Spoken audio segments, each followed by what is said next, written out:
ಇನ್ನು ಚಾಮುಂಡಿ ಚಲೋ ಬಗ್ಗೆ ಮಾತನಾಡ್ತಾ ಹೋಗೋಣ. ಚಾಮುಂಡಿ ಬೆಟ್ಟದಲ್ಲಿ ಏನೇನೆಲ್ಲ ಆಗ್ತಾ ಇದೆ, ಚಾಮುಂಡಿ ವಿವಾದ ಎಷ್ಟಿದೆ, ಭಾನು ಮುಷ್ಕರ್ ಅವರನ್ನ ಆಹ್ವಾನ ಮಾಡಿರೋದಕ್ಕೆ ಇವತ್ತು ಚಾಮುಂಡಿ ಚಲೋವನ್ನ ನಡೆಸಲಾಯಿತು. ಆ ಸಂದರ್ಭದಲ್ಲಿ ದಸರಾ ಉದ್ಘಾಟನೆಗೆ ಭಾನು ಮುಷ್ತಾಕ್ ಅವರ ತೀವ್ರ ವಿರೋಧ ಇರೋದ್ರಿಂದ ಬಿಜೆಪಿ ಹಾಗೂ ಹಿಂದೂ ಜಾಗರಣ ವೇದಿಕೆಯಿಂದ ಚಾಮುಂಡಿ ಚಲೋವನ್ನ ಹಮ್ಮಿಕೊಳ್ಳಲಾಗಿತ್ತು. ಭಾನು ದಸರಾ ಉದ್ಘಾಟನೆಗೆ ಹಿಂದೂ ಸಂಘಟನೆಗಳು ವಿರೋಧವನ್ನ ವ್ಯಕ್ತಪಡಿಸಿದವು. ಮಾಜಿ ಸಂಸದ ಪ್ರತಾಪ್ ಸಿಂಹ ಸೇರಿದಂತೆ ಹಲವರನ್ನ ಖಾಕಿ ತನ್ನ ವಶಕ್ಕೆ ಪಡ್ಕೊಂಡಿತು.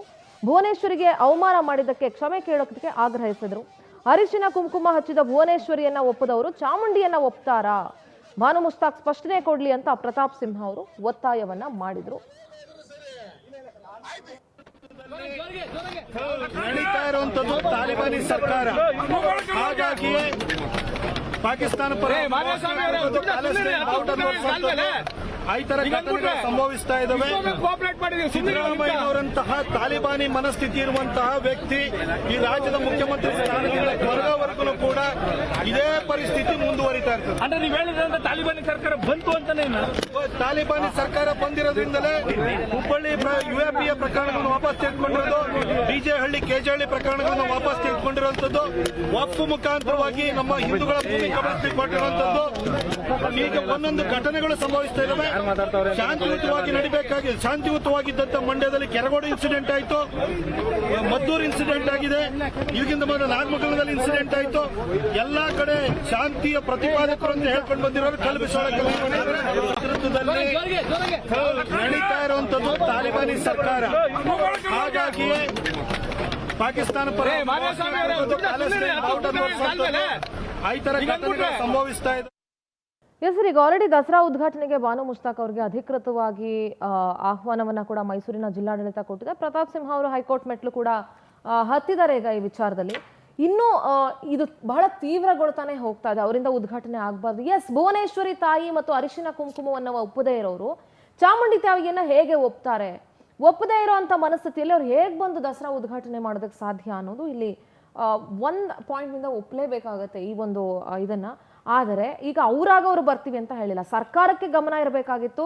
ನಾವು ಇದರಿಂದ ಮತ್ತೆ ಏನಾದರೂ ಗೊಂದಲ ಸೃಷ್ಟಿ ಮಾಡ್ತೀವಾ, ಮತ್ತೆ ಇದರಿಂದ ಏನಾದ್ರು ಸಮಸ್ಯೆ ಆಗುತ್ತಾ ಅನ್ನೋದು ಸರ್ಕಾರಕ್ಕೆ ಒಂದು ಸ್ವಲ್ಪ ಜ್ಞಾನ ಇರಬೇಕು. ಆದರೆ ಬೇಕು ಅಂತಲೇ ಈ ಥರ ಸರ್ಕಾರ ಮಾಡಿದೆ ಅಂತ ಅನ್ನಿಸ್ತಾ ಇದೆ ಸರ್. ಟೋಟಲಿ ಸುಮ್ಮನಿರ್ಲಿಕ್ಕಾಗದೆ ಇರುವೆ ಬಿಟ್ಕೊಂಡವನೆ ಅಂತ ಹೇಳ್ತಾರೆ. ಸಿದ್ದರಾಮಯ್ಯನವ್ರಿಗೆ ಕೆಲವೊಮ್ಮೆ ಇದು ಇದೆ ನನಗನ್ಸುತ್ತೆ. ಯಾಕಂದರೆ ಇವತ್ತಿನ ಏನು ಈ ದಸರಾ ವಿವಾದ ಇದೆ ಅಲ್ವಾ, ಸಿದ್ದರಾಮಯ್ಯನವರ ಕ್ಷೇತ್ರವಾಗಿ ಅವರ ಅದು ತವರು ಮನೆ ಆಗ್ಬಿಟ್ಟು ಅವರೇ ಅಲ್ಲಿಯವರಾಗ್ಬಿಟ್ಟು ಈ ಸಲದ ಇನ್ನೊಂದು ಸಲ ಸಿ ಎಮ್ ಆಗ್ತಾರ ಇಲ್ಲ ಗೊತ್ತಿಲ್ಲ, ಈ ಸಲದ ಸಿ ಎಮ್ ಆಗ್ಬಿಟ್ಟು ಅದನ್ನು ಮರ್ಯಾದೆಯುತವಾಗಿ ಜವಾಬ್ದಾರಿಯುತವಾಗಿ ನಡೆಸ್ಕೊಡ್ಬೇಕಾದಂತಹ ಜವಾಬ್ದಾರಿ ಸಿದ್ದರಾಮಯ್ಯನಲ್ಲಿ ಇತ್ತು. ಈ ಸಲ ಸಿದ್ದರಾಮಯ್ಯನವರಿಗೆ ಮೂಡ ಕಷ್ಟ ಬಂದಾಗ ನಾವು ದೇವರನ್ನೇ ನಂಬಲ್ಲ ಅಂತ ಹೇಳ್ತಾ ಇದ್ದ ಸಿದ್ದರಾಮಯ್ಯನವರು ಕೂಡ ದೇವರನ್ನು ನಂಬಲಿಕ್ಕೆ ಶುರು ಮಾಡಿದ್ದು, ಚಾಮುಂಡಿ ಉಳಿಸಮ್ಮ ನಮ್ಮನ್ನು ಅಂತ. ಇದು ಅಗತ್ಯ ಇರಲಿಲ್ಲ ಅಂತ ಅನಿಸುತ್ತೆ. ಕೆಲವು ವಿಪರ್ಯಾಸಗಳು ಏನಂದರೆ, ಭಾನು ಮುಷ್ತಾಕ್ ಏನಿದ್ದಾರೆ ಅವರ ಇಂಡಿವಿಜುವಲಿಟಿ ಬಗ್ಗೆ, ಅವರ ಅಚೀವ್ಮೆಂಟ್ಗಳ ಬಗ್ಗೆ, ಅವರ ಮಹಿಳೆಯಾಗಿ ಅವರ ಗೌರವದ ಬಗ್ಗೆ ನಮಗೆ ಯಾವ ಕ್ವಶನ್ನೂ ಇಲ್ಲ. Nobody will have. ಕರ್ನಾಟಕದಲ್ಲಾಗಲಿ ಭಾರತದ ಯಾವ ಪ್ರಜೆಗೂ ಅವರ ಬಗ್ಗೆ ಹೆಮ್ಮೆ ಇದೆ, ಅವರನ್ನು ಗೌರವಿಸುತ್ತದೆ, ಪ್ರತಿದಿನ ಗೌರವಿಸುತ್ತದೆ. ಆದರೆ ಒಂದು ರಿಲಿಜಿಯಸ್ ಸೆಂಟಿಮೆಂಟ್, ಒಂದು ಧರ್ಮದ ಸೆಂಟಿಮೆಂಟ್ ಬಂದಾಗ, ಭಾವನೆಗಳು ಬಂದಾಗ ಅದಕ್ಕೆ ಚ್ಯುತಿ ಬರದಾಗೆ ನಡ್ಕೊಳ್ಳೋದು ಸರ್ಕಾರದ ಗುರುತರವಾದ ಜವಾಬ್ದಾರಿ. ಆದರೆ ಸರ್, ಇಲ್ಲಿ ಸರ್ಕಾರ ಫಾರ್ ಎಕ್ಸಾಂಪಲ್ ಈಗ ಮುಖ್ಯಮಂತ್ರಿಗಳ ಮಾತನ್ನೇ ಗಮನಿಸಿದಾಗ ಅಥವಾ ಆ ಗವರ್ಮೆಂಟಲ್ಲಿ ಯಾರದೇ ಮಾತುಗಳನ್ನು ಕೇಳಿದಾಗ, ಫಸ್ಟ್ ಆಫ್ ಆಲ್ ಅವ್ರ ದಸರಾನ ಒಂದು ಧಾರ್ಮಿಕ ಆಚರಣೆ ಅಂತಾನೆ ಕನ್ಸಿಡರ್ ಮಾಡಿಲ್ಲ ಸರ್. ಅವರು ಬರೀ ಅದೊಂದು ಸಾಂಸ್ಕೃತಿಕ ಆಚರಣೆ ಅಂತ ಇಟ್ಕೊಂಡ್ಬಿಟ್ಟಿದ್ದಾರೆ. ನಾಡ ಹಬ್ಬ ಬೇರೆ, ದಸರಾ ಬರುವುದು ಬೇರೆ, ಕೆಳಗಡೆಯಿಂದ ಪೂಜಿಸುವುದು ಮೇಲ್ಗಡೆಯಿಂದ ಪೂಜಿಸುವುದು ಬೇರೆ, ನೀವು ಸಾಂಸ್ಕೃತಿಕ ಕಾರ್ಯಕ್ರಮಗಳನ್ನು ಇಟ್ಕೊಳ್ಳೋದು ಬೇರೆ, ನಿಮ್ಮ ಆಚರಣೆ ಬೇರೆ. ಸಾಂಸ್ಕೃತಿಕ ಕಾರ್ಯಕ್ರಮಗಳು ನಿಮ್ಮ ದಸರಾದಲ್ಲಿ ಏನು ಈವೆಂಟ್ಗಳು ನಡೀತಾ ಇದೆ, ಈಗ ಗಣೇಶ ನಡೀತಾ ಇದೆ, ಗಣೇಶ ಟೆಂಪಲ್ ಅಲ್ಲಿ ಪೂಜೆ ಆಗ್ತಾ ಇದೆ, ಹೊರಗಡೆ ಬೇರೆ ಬೇರೆ ಕಾರ್ಯಕ್ರಮಗಳು, ಸಾಂಸ್ಕೃತಿಕ ಕಾರ್ಯಗಳು ನಡೀತೇವೆ ಅಂತ ಅದನ್ನು ನಾವು ಸಾಂಸ್ಕೃತಿಕ ಕಾರ್ಯಕ್ರಮಗಳು, ಇದು ಹಬ್ಬ ಅಲ್ಲ ಅಂತ ಹೇಳಲಿಕ್ಕಾಗಲ್ಲ. ನಂಬರ್ 1. ನಂಬರ್ 2, ಇಲ್ಲಿ ಬಹುಸಂಖ್ಯಾತರಾಗಲಿ ಪ್ರತಿ ಸಲನೂ ಕೂಡ ಎಲ್ಲಿ ಟಚ್ ಮಾಡಲಿಕ್ಕೆ ಹೋಗುದಂದ್ರೆ ಬಹುಸಂಖ್ಯಾತರ ಧಾರ್ಮಿಕ ಚಿಂತನೆಗಳನ್ನು, ಅದನ್ನು ಕೆಲವುಗಳನ್ನು ಮೌಢ್ಯವಾಗಿ ಅದು ಮೌಢ್ಯಗಳು. ನೀವು ನೋಡ್ತೀರಿ, ಕೆಲವರು ನಾನು ಗ್ರಹಣ ದಿನ ಊಟ ಮಾಡ್ತೀನಿ, ಏನಾಗುತ್ತೆ ನಾನು ಅದನ್ನ ಆಚರಣೆ ಮಾಡ್ತೀನಿ, ಏನಾಗುತ್ತೆ ನಾನು ಸ್ಮಶಾನದಲ್ಲಿ ಅಲ್ಲ, ಮಲ್ಕೋತೀನಿ, ಆಚರಿಸುವಂತ ಏನಾಗುತ್ತೆ ಆಸ್ತಿಕರು ಇದಾರಲ್ಲ ಅಲ್ಲ, ನಾನು ಅದನ್ನೇ ಕೇಳ್ತಾ ಇರೋದು. ಅಂದ್ರೆ ಸೆಂಟಿಮೆಂಟ್ ಎಲ್ಲಿವರೆಗೆ ಹಿಟ್ ಮಾಡೋದಂದ್ರೆ ನೀವು ನೋಡ್ತಾ ಇದ್ರಿ, ಶಬರಿಮಲೆಯನ್ನು ಟಾರ್ಗೆಟ್ ಮಾಡಿದಾಗ ಏನಾಯ್ತು, ಶನಿಸಿಂಗ್ನಾಪುರನ್ನು ಟಾರ್ಗೆಟ್ ಮಾಡಿದಾಗ ಏನಾಯ್ತು, ಧರ್ಮಸ್ಥಳವನ್ನು ಟಾರ್ಗೆಟ್ ಮಾಡಿದಾಗ ಏನಾಯ್ತು, ಈಗ ಚಾಮುಂಡಿ ಬೆಟ್ಟಕ್ಕೆ ಬಂದಾಗ ಈಗ ಅದೇ ಬಾನು ಮುಸ್ತಾಕ್ ಅವರು ನಾಳೆ ಯಾವುದಾದ್ರೂ ಒಂದು ಮಸೀದಿಗೆ ಹೋಗ್ತೀನಿ ಅಂತ ಹೇಳಿದ್ರೆ ಬಿಡ್ತಾರ ಅವ್ರನ್ನ ಒಳಗೆ? ನಾನು ಕೇಳ್ತಾ ಇರೋದು ಬಾನು ಮುಸ್ತಾಕ್ ಅವ್ರಿಗೆ ನಾಳೆ ಆಯ್ತಮ್ಮ ನಿಮಗೆ ನಾವು ಗೌರವಿಸ್ತೀವಿ, ಚಾಮುಂಡೇಶ್ವರಿಗೆ ನೀವು ಬರೋದು ಹೌದು, ಸರ್ಕಾರದ ಒಂದು ನಿಮ್ಗೆ ಇನ್ವಿಟೇಷನ್ ಕೊಟ್ಟಿದೆ, ನೀವು ಬಂದ್ರಿ, ನಮಗೆ ತುಂಬ ಖುಷಿ ಆಯಿತು, ನೀವು ಉದ್ಘಾಟನೆ ಮಾಡಿ, ತೊಂದರೆ ಇಲ್ಲಪ್ಪ. ನಾಳೆ ಯಾವುದಾದ್ರೂ ಒಂದು ಇನ್ವಿಟೇಷನ್ ಬಂದು ನೀವು ಈ ದರ್ಗಕ್ಕೆ ಬನ್ನಿ, ಅಲ್ಲೊಂದು ನಮಾಜ್ ಮಾಡಿ ಅಂತ ಹೇಳಿದರೆ I don't think so she will be ready.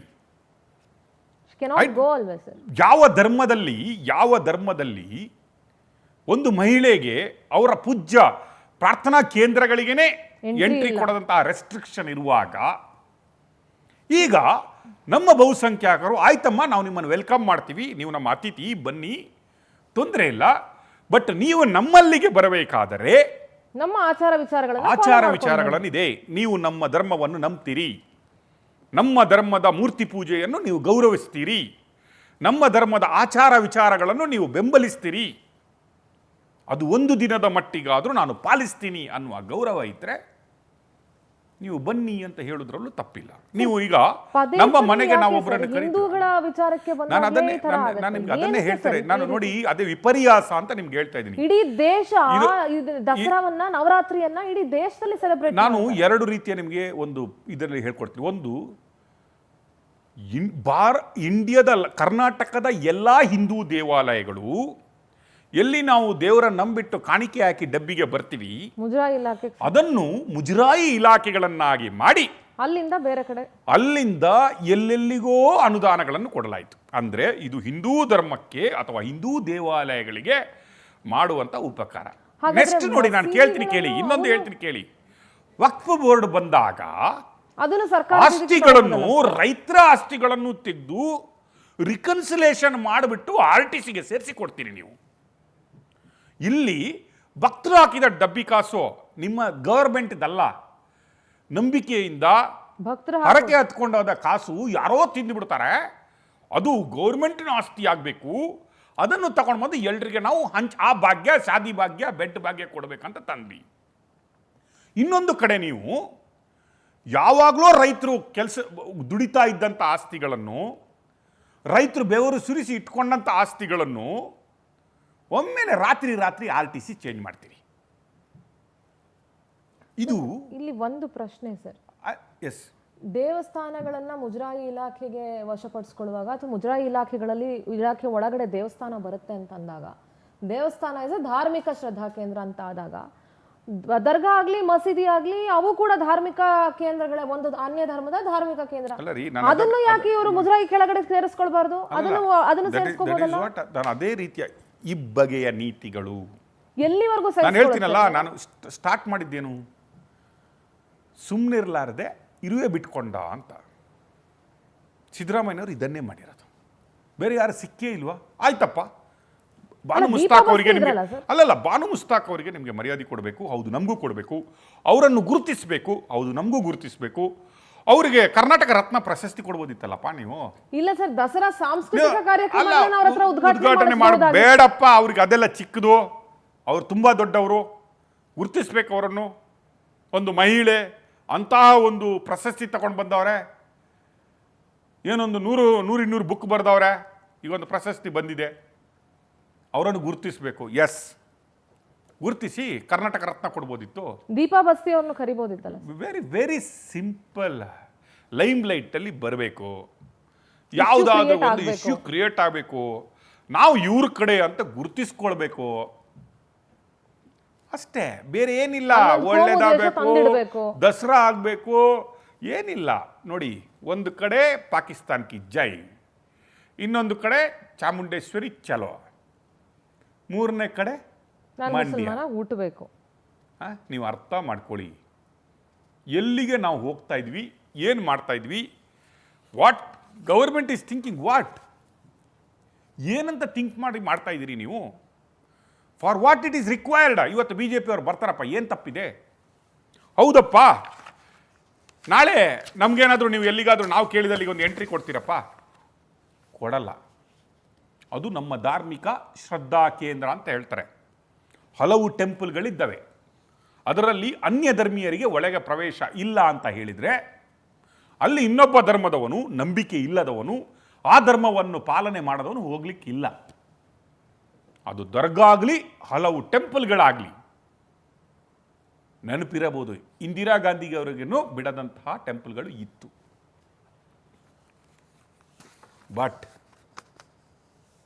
ಸುಮ್ಮನೆ ಕಿರ್ಲಾಗದೆ ಏನೋನ್ನೋ ಡೈವರ್ಟ್ ಮಾಡಲಿಕ್ಕೆ ಹೋಗಿ, ಏನೇನೋ ಮಾಡಲಿಕ್ಕೆ ಹೋಗಿ ದಸರಾವನ್ನು ಒಂದು ವಿವಾದಿತ ಕೇಂದ್ರವಾಗಿ ಮಾಡಬೇಕು. ದಸರಾವನ್ನು ಕೂಡ ನೀವು ಗೊತ್ತಿದೆ, ಒಂದು ಸಲ CM ಯಾವುದೋ ಒಂದು ಶೂ ಹಾಕೊಂಡ್ಬಿಟ್ಟು ಚಾಮುಂಡೇಶ್ವರಿಗೆ ಹೂ ಹಾಕಿದ್ರು ಅಂತ ಎಲ್ಲರ ಸೆಂಟಿಮೆಂಟ್ ಹರ್ಟ್ ಆಗೋಯ್ತು. Today's politics, what they want. Vote ಯಾವುದು? ಓಟಲ್ಲಿ ಯಾವುದರಿಂದ ಓಟು ಬರ್ತಾ ಇದೆ ಅನ್ನೋದು ರಾಜಕಾರಣಿಗಳಿಗೆ ಗೊತ್ತಿದೆ. ಡೆವಲಪ್ಮೆಂಟಿಂದ ಓಟ್ಗಳು ಬರ್ತಾ ಇಲ್ಲ, ಅದು ಸ್ವಲ್ಪ ಪರ್ಸೆಂಟ್ ಮಾತ್ರ. ಸೆಂಟಿಮೆಂಟ್ಗಳನ್ನು ಕ್ರಿಯೇಟ್ ಮಾಡಬೇಕು.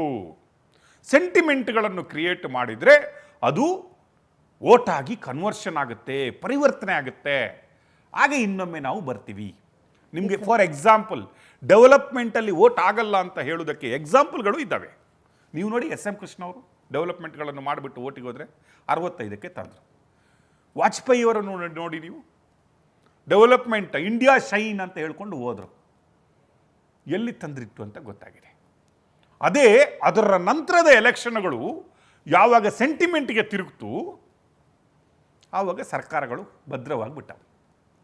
ದಿಸ್ ಈಸ್ ವಾಟ್ ಓಟ್ ರಾಜಕಾರಣ, ಓಲೈಕೆ ರಾಜಕಾರಣ ಎಲ್ಲಿವರೆಗೆ ಇದನ್ನು ನಿಲ್ಲಿಸಲ್ಲ ಅಲ್ಲಿವರೆಗೆ ನಾವು ಉದ್ಧಾರ ಆಗಲ್ಲ. ಎಸ್ ಸರ್, ಜನರ ಸೆಂಟಿಮೆಂಟ್ಗಳನ್ನ ಇಟ್ಕೊಂಡು ನಿಮಗೆ ಓಟ್ ಹಾಕಿ, ಎಲ್ಲ ಧರ್ಮದವರು ಓಟ್ ಹಾಕಿದ್ದಾರೆ ಸಿದ್ದರಾಮಯ್ಯನವರೇ ನಿಮ್ಮ ಸರ್ಕಾರಕ್ಕೆ. ಆದರೆ ಜನರ ಭಾವನೆಗಳ ಜೊತೆ ನೀವು ಆಟ ಆಡಿಕೊಂಡು ಜನರ ಸೆಂಟಿಮೆಂಟನ್ನು ಹಿಟ್ ಮಾಡ್ತಾ ಇದ್ದೀರಲ್ಲ, ಇದು ಎಷ್ಟು ಸರಿ ನಿಮಗೆ ಅನ್ನೋದನ್ನ ನೀವೇ ಸ್ವಲ್ಪ ಕೂತ್ಕೊಂಡು ಒಂಚೂರು ಆತ್ಮಾವಲೋಕನ ಮಾಡ್ಕೊಳ್ಳಿ. ಅಷ್ಟೊಂದೆಲ್ಲ ನಿಮಗೆ ಮನಸ್ಥಿತಿ ಇತ್ತು ಅಥವಾ ನಿಮಗೆ ಟೈಮ್ ಇತ್ತು ಅಂತಂದರೆ